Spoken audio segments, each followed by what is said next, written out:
Come on in, one and all. We're going to have a little fun tonight. One of the things that I enjoy doing, a service that I, as your Patriot professor, provide for all of you, is I read far left websites and news outlets so that you don't have to. That's a service that comes free of charge from yours truly. So if you want to show your appreciation, just smack that bell and subscribe button. We'd love to have you as a regular part of our community here. But the latest leftist rant that I came across comes by way of our old friends over at salon.com and a piece entitled Trump's Takeover Depends on Creating This Alternate Reality. And the byline reads, How Trump Appears to Be a Master of the Impossible. It's by one of their regulars, an ultra woke, well, frankly, lunatic by the name of Chauncey DeVega. DeVega is about as out there as you can get, as I think you'll see. And his latest piece I thought was extremely revealing about where the far left is right now, both in terms of their cope and in terms of their self-imposed exile from reality. Their exile from the 80% of the nation, as we like to call it here on this channel. And again, I think this piece demonstrates that perfectly. And I thought we'd have a little fun reading it together this evening. So grab a nice adult beverage, sit back, and let's have some fun. So here's how the piece starts. Donald Trump has only been president for 8 weeks, yet it feels much longer. Time distortion is a common response to the type of extreme stress and anxiety that he and his administration's policies are causing the American people. I just got to stop you right there. I mean, stop. This is exactly what I'm talking about. The self-imposed exile from reality among leftists. The CBS poll taken just after Trump's address to the nation a couple of weeks back found that nearly 80% of those American people he just referred to approved of the speech. 8 in 10. Who's he talking about? The same CBS poll found that 77% support Trump's plan to cut government waste and spending. 77% back his immigration and border policies. 76% approve of the speech. 76% approve of removing congressmen who interrupt the speech. 74% say his speech was presidential. 73% support his stance on Russia and Ukraine. 68% said it made them feel hopeful and proud. 68% said he had a clear plan to tackle inflation. 68% said he accurately described America's crime crisis. And 63% said he focused on issues that they care about. And just in case you thought that that was primarily the MAGA faithful watching that speech, that same CBS poll that came up with those exact numbers found that just 51% of viewers identified as Republicans, suggesting that Trump's message clearly resonates far beyond his partisan base. You see, the irony here is that it's the lunatic left that live in an alternative reality, objectively speaking, as we can see here. But anyway, we're just starting here. Let's move on. He went on to say, and I quote, during these first 2 months, many Americans have found themselves saying some version of the following. Are you kidding me? What the F? Can he do that? What about the law? Why don't the Democrats fight back? Will I get my Social Security check? Why is this happening? And of course, I'm so exhausted. Please make it stop. Now again, the irony here is that the only people who are talking like this are the ones that this salon.com author parties with, right? Isn't that what Bill Maher said to Don Lemon? The only people who like Ocasio-Cortez are the people you party with. Most everyone can't stand her. This is the 20%. This is what the 20% are saying amongst themselves. And since they've cut themselves off from the 80%, they can't conceive of reality apart from these frames of reference. This is part of what we often refer to on this channel as the 80-20 doom loop. The Democrats and the far left have planted their flag firmly on issues that only 20% of the most extreme voters support. They side with illegal migrants over and against citizens. They side with bureaucrats over and against taxpayers. They side with trans athletes over and against women. They side with DEI over and against merit. They're a cult of the 20%, but they only hang out with fellow members of that 20%. So they project that radical fringe view onto the whole of reality, thinking that their views, their fringe views, are mainstream, when in point of fact, most see it as lunacy. So he goes on. Many public voices, especially those who are committed to American democracy and the American project, in other words, those committed to judicial tyrants and domestic terrorists, since those are the only two things Democrats have going for them right now. Just check out my earlier video today. We talk about that extensively. Feel the same way. At The Guardian, Arwa Madawi writes, quote, Trump has only been president for a couple of weeks and things are already far worse than I imagined they could be. Almost nobody in the United States has escaped the chaos that Trump and Musk have already unleashed in such an incredibly short time. And again, I present to you, ladies and gentlemen, once again, the 80-20 doom loop. The inability to conceive of reality and think outside these fringe frames of reference. And then he goes on to cite a litany of what he claims the vast majority of commentators and establishment voices that he listens to thought were absolutely impossible. They thought there was no way Trump could ever do this, and yet he is. He is accomplishing what they thought was beyond the realm of possibility. So he brings up Doge cutting hundreds of billions of dollars of waste, fraud, and abuse, which he excoriates and laments. This guy at Salon, he excoriates and laments because he claims that it's circumventing Congress. How dare you do that? How dare you find all that waste, fraud, and abuse? You circumvented Congress and took over Congress's power over the budget. Again, he's dismissing, of course, the executive power that Trump has at his disposal. This guy is siding with bureaucrats over taxpayers. It's stunning. Who do you think is going to win that argument? He goes on to whine about Trump abolishing birthright citizenship.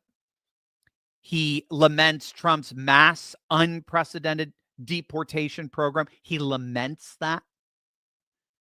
He laments that Trump has purged what he comically refers to as independent, nonpartisan inspector generals. That's what he calls them. Independent, nonpartisan inspector generals. Chauncey, they're not independent. They're bureaucrats. They're left-wing activists disguised as independent nonpartisans. And Chauncey, the plural is inspectors general, not inspector generals. They're not part of the military. But then again, what are facts for those infected with the woke mind virus? And then he, of course, the real thing he's really upset about. Oh, the Trump administration is refusing to abide by these court's decisions. The Trump administration is refusing to comply with these rulings from these impartial judges. Now, we've talked about this on a number of videos. It's strange that actually leftists get this more than those of us who are on the right, or just simply the common sense coalition, the new common sense consensus. Trump and the Trump administration are largely ignoring these judicial rulings until the Supreme Court weighs in on this later this summer in June or July. It actually driving the left insane. They get it. They see it. They see Trump is just laughing at these judges because judicial tyranny is the only thing they have to try to stop Trump. And of course, it's not going to work because the Supreme Court is most likely going to reverse all of these rulings by these activist judges. And then he gets into how every single one of Trump's cabinet appointees were approved with little to no resistance from Republicans in Congress. Apparently, that's supposed to be a bad thing. And then he laments Trump's supposed bromance with Vladimir Putin, again, even though the vast majority of the country actually approves of and supports Trump's handling of the Ukraine situation far more than Biden, who almost got us into World War III by approving attack and missiles be sent into the heart of Russia. He goes on to freak out over Trump's plans on annexing Greenland. And he even claimed that Trump is going to try to annex Canada by military force. He thinks Trump is going to try to annex Canada by military. So we're going to invade Canada, guys.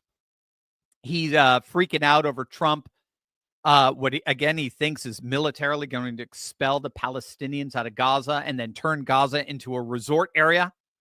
I mean, the guy, what's so interesting when you read this is, and this is a pattern among leftists, he moves back and forth from denouncing reality, denouncing the 80%. How dare you? Pulling off a Greta. How dare you, right?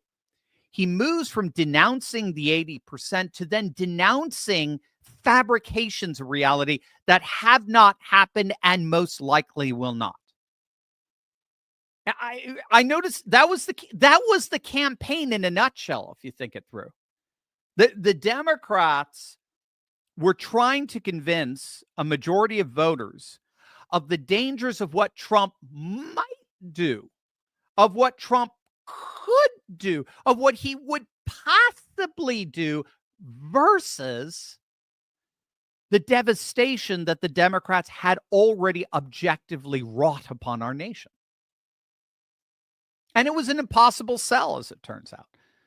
The Democrats tried to convince us that voting for Trump could or would be an assault on democracy, while voting for the Democrats would be an approval of the devastation that they had already objectively inflicted on the nation. High interest rates, open borders, violent crime through the roof. So we seem to have identified what appears to be a bit of a pattern among the lunatic left raging against reality, raging against the 80%, and then turning around and raging against their own falsified fabrications of reality, right? So it's Kamala only lost because of sexism, misogyny. So I hate you, the 80%, the railing against reality. I hate you, and I hate you even more because you're a bunch of sexists and misogynists and racists. So it's this strange pivot from railing against reality to railing against their own fabricated interpretations of reality. But the irony in all of this is that it's this guy, De Vega, who actually believes, I kid you not, he actually believes that it's Trump who's pushing a false reality. What he calls a malignant normality, citing a Yale prof here. And he does that a lot. He loves to cite these studies and, well, this university professor, this scholar of fascism tells us XYZ. It's Trump, not salon.com. It's Trump, not this writer who doesn't even know what a woman is.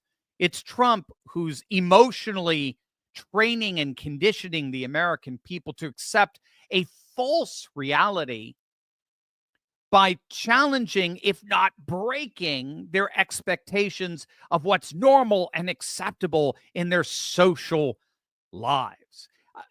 The result, I kid you, this is what he writes. The result is a great amount of collective fear, anxiety, and disorientation as these expectations of what's normal are repeatedly shattered.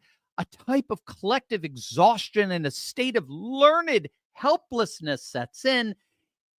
And by doing that, he believes, by doing that, the vast majority of Americans will just end up giving up and capitulating to Trump. They will embrace, the vast majority of Americans will embrace this new fascist takeover and authoritarianism so as to resolve their own cognitive dissonance between what they believe reality is versus what reality has now become under Trump. See, I told you guys, I read this so you don't have to. Now, what's so fascinating when you read leftists like this is, first and foremost, just how utterly and hysterically defeated they sound. I mean, just the very concepts that they come up with to try to cope, to try to talk themselves off the ledge. Those concepts come across as so forced, just so out of the ordinary and mainstream. Again, so outside of common sense. And they don't even see the bizarre loop they're in, the incessant confirmation bias they've trapped themselves in. I told you, he loves to cite all these professors. And he doesn't even stop to think about how radical professors and universities have become over the last 30 years. He doesn't even entertain that. That thought doesn't even seem to appear within his hermeneutic horizon, as we call it. It's long been recognized, even by university faculty, that the ratio between liberal versus conservative or Democrat versus Republican professors is radically disproportionately skewed in favor of liberal Democrats. Radically so. I mean, we're talking in some universities, we're talking 28 leftists to every one rightist, 28 libs for every one conservative prof. And that gap widens every year. And so I've noticed this repeatedly among, when I'm reading these left-wing sites, they never once stop to even consider, hey, wait a minute, when I cite a university prof to back up my liberal left-wing partisan assertion here, chances are I'm not citing an objective source.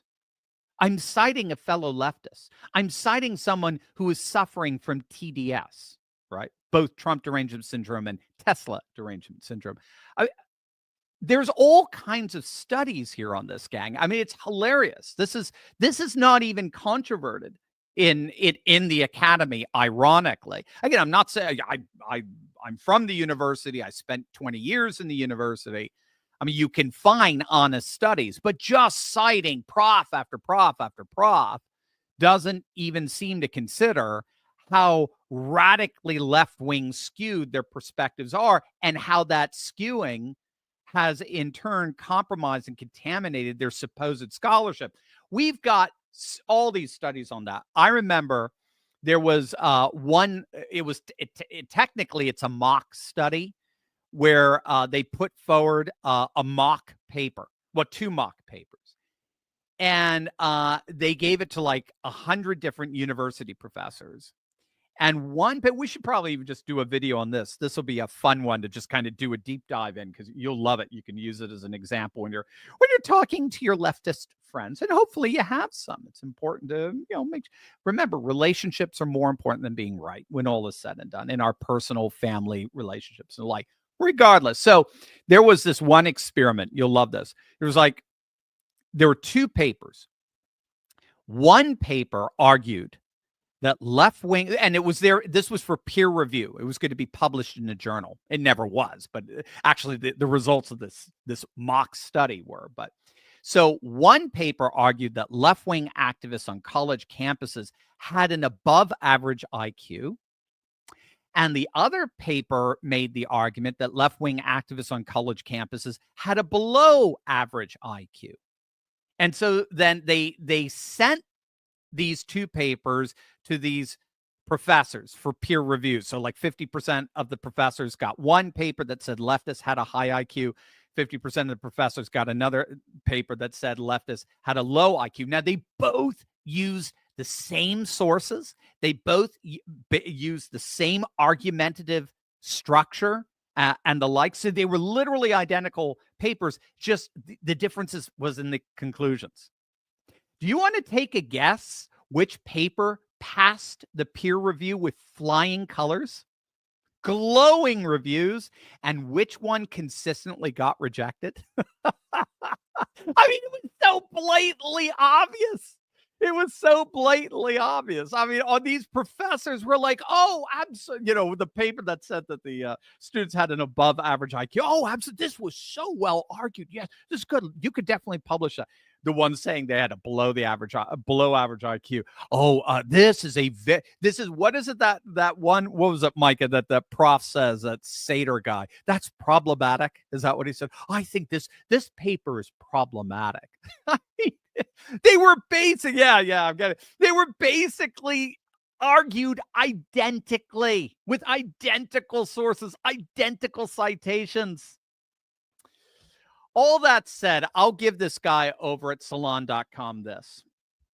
He recognizes that the mass resistance that he had hoped would rise up against Trump and the MAGA movement has collapsed. This is coming from a leftist. He recognizes that the resistance is just not there. He does not believe the Democrats have a bench. He doesn't believe they got a strategy. He doesn't believe they even have the stamina to take on this Trumpian juggernaut that is taking over DC every hour of every day. He thinks Trump is going to go for a third term. He thinks Trump is going to run again in 2028, and he ain't alone. Democrats are now more and more beginning to say, you know what? I think there's nothing we can do to stop him. Politico just had a piece out today as we speak into how Trump could snatch a third term despite the 22nd Amendment. And they list out 4 ways Trump could actually pull off a third term. First, he could generate a movement to repeal the 22nd Amendment directly. Secondly, he could exploit a little notice loophole in the amendment that might allow him to run for vice president and then immediately ascend back to the presidency. Third, he could run for president again on the bet that a compliant Supreme Court won't stop him. And then fourth, he could simply refuse to leave and put a formal end to America's democratic experiment. I mean, it's just so hilarious. It's all just part of this leftist hyperventilating and admitting and coming to terms with that they've lost. They've lost everywhere they look for a hope. Even among these judges, these activist judges, it just dissipates into thin air because they see just Trump smiling and going, you and what army is going to enforce this? I ain't listening to you. They're coming to terms, hence why they're burning Teslas when all is said and done. Hence why they're turning to domestic terrorism, as I've heard it put. Isn't that great? Not domestic terror, domestic terrorism. They've lost in every way imaginable. And they have no way of being able to cope with that. And in the end, what really has them disillusioned, I would argue, as a matter of fact, I think I got this from Orrin McIntyre to give credit where credit is due. I believe that they're ultimately freaking out over the fact that they are witnessing, probably for the first time in most of their lives, they're witnessing a real constitutional presidency. Yeah, I think that was Orrin McIntyre who said that. That, I think, is what is ultimately flipping them out. For the first time in most of their lives, and most of all of our lives, we are watching a man walk into the Oval Office and exercise his constitutionally given executive authority without the unconstitutional restraints of unelected bureaucrats impeding his power. That is what they are flipping out over. They are seeing the way our nation has been radically transformed in a matter of weeks, and then realizing that this is exactly what our country is capable of doing constitutionally. When we actually have someone with the cojones to dismantle the administrative and deep state, when we tell activist judges to shove it, and when the president's party in power begins to enact his vision through legislation to make his executive orders permanent, this is exactly how the United States of America is constitutionally supposed to be governed, and it is glorious. It's glorious for patriots. It's glorious for the 80%, and it is glorious. It is a wonder for the world to behold. I've been told that by those outside the country. But for the 20%, this is a disaster. Their world, their woke world, is being torn to shreds irreparably right before their very eyes. Everything they've worked to build is being dismantled, and there's literally nothing they can do about it. The one thing I will agree with Salon.com on, Trump truly is a master of the impossible. Hey, gang, owing back taxes is a huge burden, and unfortunately, the pandemic relief is over, and the IRS is on its way to make you pay up. They've hired thousands of new agents and sent over 5 million pay-up letters in 2024 alone. But if you're dealing with this mess, I want to connect you with a real, tangible solution. Don't give up your rights or deal with them alone. The IRS is obviously not your friend. Let Tax Network USA, a trusted tax relief firm, save you the time and money you deserve to keep. They've saved Americans over $1 billion in back taxes and have the skills needed to secure you the best possible deal. From a few thousand to $10 million, business to personal taxes, let Tax Network USA restore your good standing so you can strengthen your financial foundation. When your situation is secure, you become the pillar of strength our nation needs. Call 1-800-245-6000 for a private free consultation or visit tnusa.com/Turley.